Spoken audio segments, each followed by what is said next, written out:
សួស្តីបងប្អូនខានចេញវីដេអូយូរថ្ងៃនេះខ្ញុំចង់បង្ហាញពីរបៀបឆែកមើលអាគុយដេររបស់ឡាន Lexus XS 250H ប្រហែលជាមានអ្នកប្រើប្រាស់ XS ខ្លះអត់ទាន់ដឹងថារបៀបឆែកអាគុយដេររបៀបម៉េចអូខេឥឡូវខ្ញុំបញ្ឆេះឡានសិន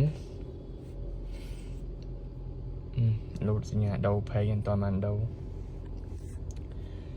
អញ្ចឹងសម្រាប់ឡានគេផ្សេងដូចជាមានប៊ូតុងចុចច្រើនអញ្ចឹងសម្រាប់ XS គឺចុចទៅលើប៊ូតុង menu ហើយនឹងប៊ូតុងបិទបើកភ្លើងចំនួន3ដងខ្ញុំសូមដាក់កាមេរ៉ាសិនអូខេអញ្ចឹងសូមបងប្អូនដែលគាត់ប្រើ XS ចុចប៊ូតុង menu ឲ្យជាប់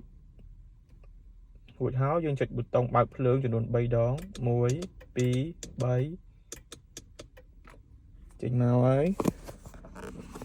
នេះជាអេក្រង់ដែលវាបង្ហាញព័ត៌មានយើងមាន Fire function shake អញ្ចឹងយើងចូល function shake ដោយចុចប៊ូតុងនេះ enter ហើយយើងឃើញមានព័ត៌មាន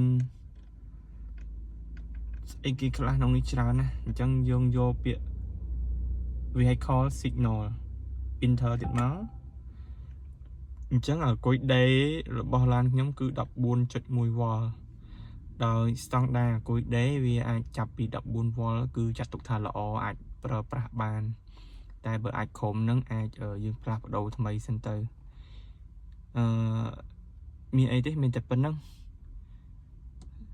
អរគុណដែលបានមើលវីដេអូបាយបាយ